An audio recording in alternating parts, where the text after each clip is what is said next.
So today for Yom HaShoah, we'll start with Nigun, a little bit for the tears of all the 6 million of our brothers and sisters that we've lost. Shifri kamayim libeich noichach penei Hashem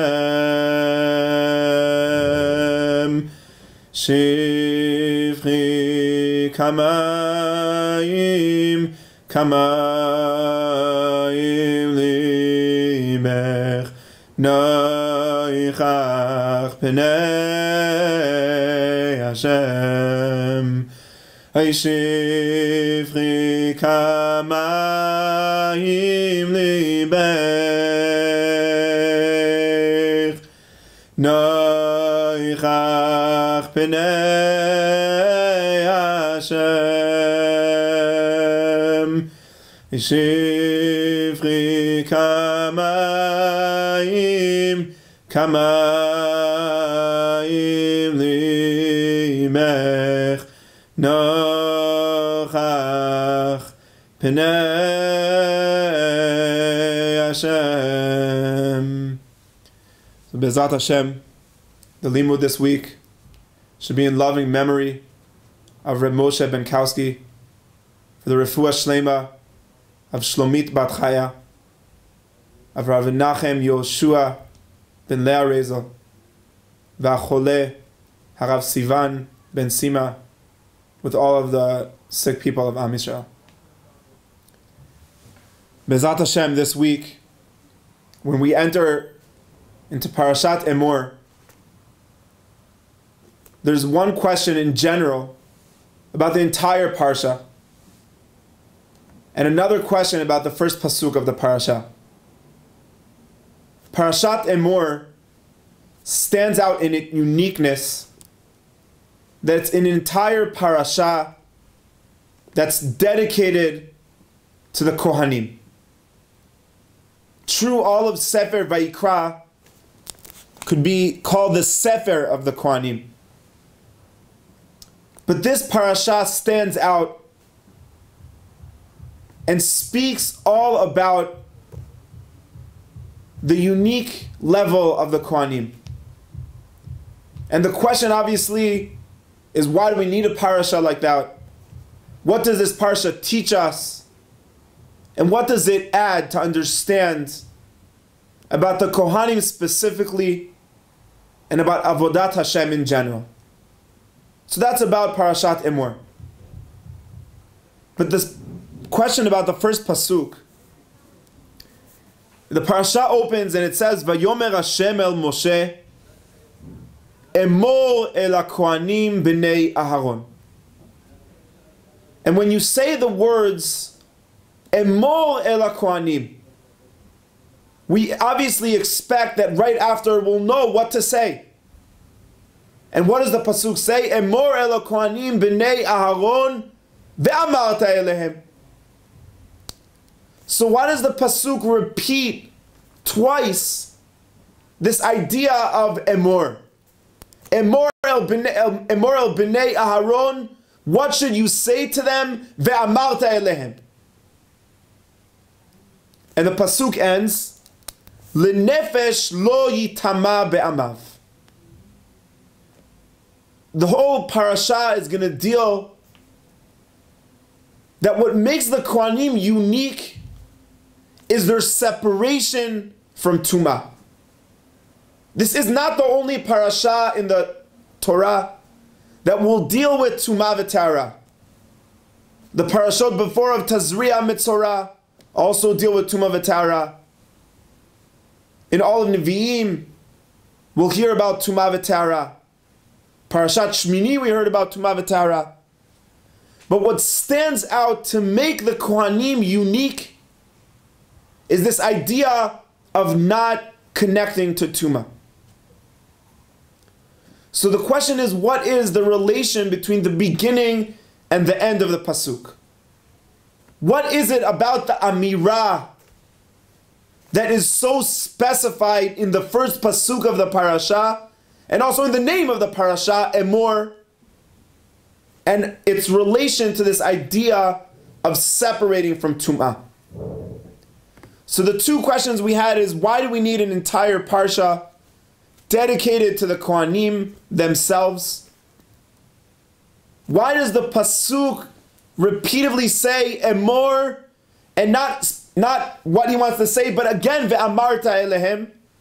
And what's the connection between tum'ah and amira?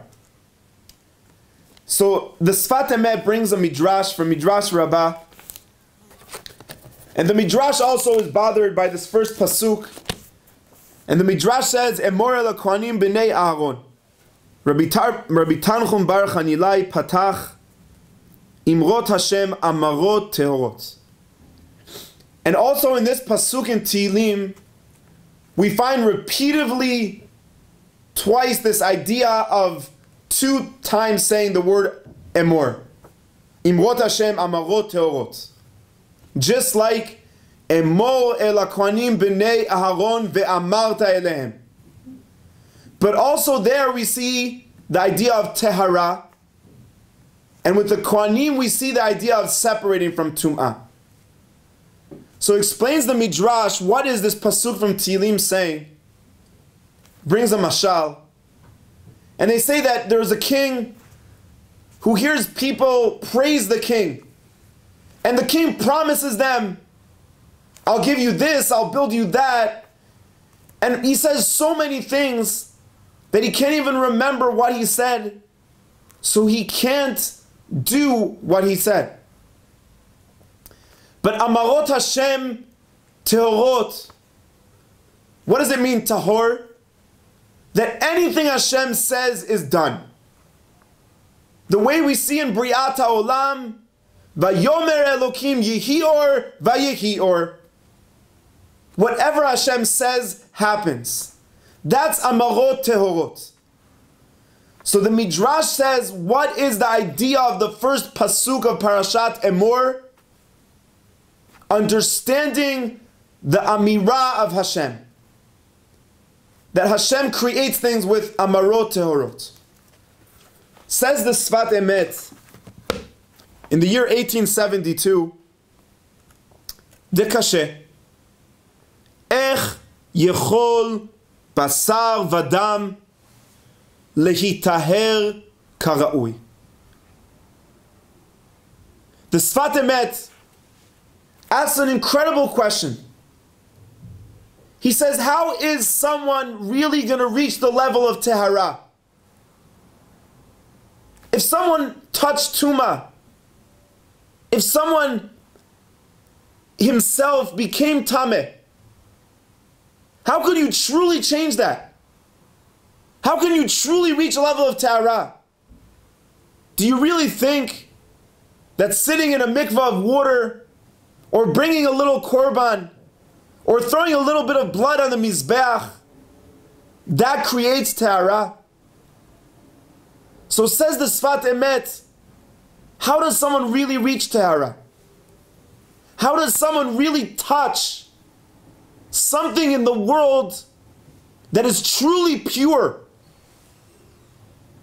That isn't tahor a little bit, tameh a little bit, that's 100% tahor.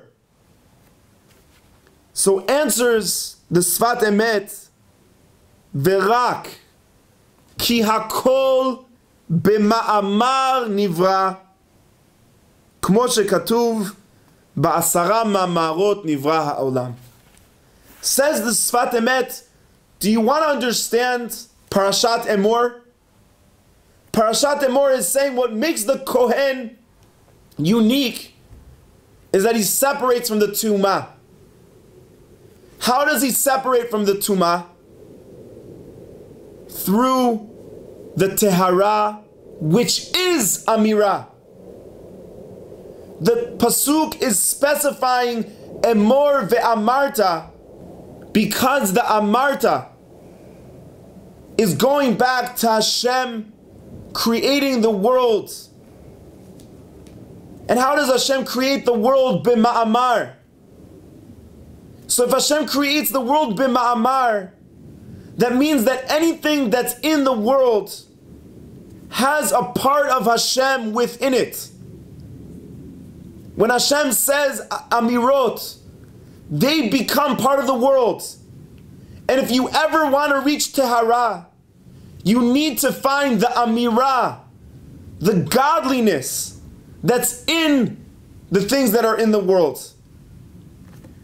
So the Sefat Emet says, what does amirah mean? Sheperush amirah hu hachibur v'hadibuk b'shoresh hachayut. Says the Sefat Emet that the true way of connection is amirah. Amirah is to look for what's giving life, for what's making something truly alive. And so says this, it finishes the Sefat Emet. What does it mean? Ve'amarta elehem ze ma she'anu mekablin amirato bekol hamidot ve'retzonot. Answers the Sefat Emet, what does it mean? Ve'amarta elehem. Teach the Kohanim that Hashem himself is a part of every single creature. Anything that's created, all has an amirah of Hashem within it. Tehara is not made by sitting in a water or by throwing blood. Tehara is by realizing that there's something in everything that's 100% pure. Why are the Kohanim have a parasha for them? Similar to the way Hashem puts his amirah into everything in the world, he separates the Kohanim. He makes a pure person separated from everything around him so that he won't touch tum'ah, so that we could reconnect to Tehara. And when we stand today in Yom HaShoah, and we try to think about what it means to lose 6 million people of our nation, I remember one story.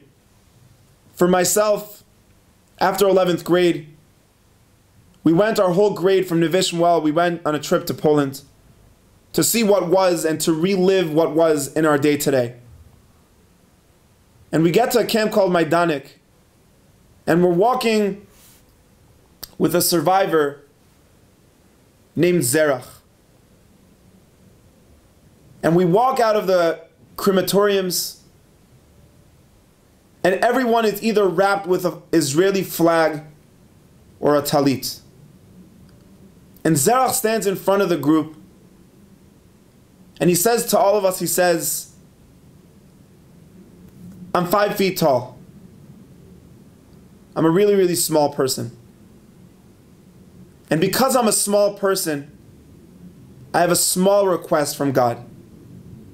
And my small request is that my parents, brothers and sisters, who all died in this camp in Majdanek, will relive for 1 minute, for one moment, just to see all of you standing here wrapped with Diglei Israel and Talitot. And I remember going back on the plane from Poland to Eretz Israel and thinking about what was this story all about. And Zerach met all the tumah of the world. He met all the evil, all the tumah that you could imagine. And his one request was that his family will see a moment of tahara in the world. A moment of pureness that's so much above. And I think what Parashat Emor is saying, and the story of Zerach is teaching us, is that our lives, our day-to-day lives, are mixed with good and bad. But every one of us have a moment, a certain point in time that is so pure. And the reason it's so pure is so that when we are complicated and we are lost in the world, we could remember that moment.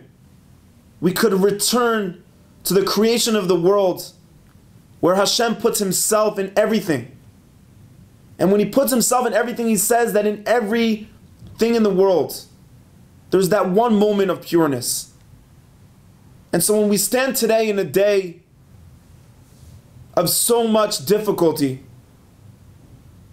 when we think about Emor ve'amarta, the power of Amirah, the power of Kohanim, and the power of each and every person in the world, is that as much as everything is difficult, there's always those moments of pureness.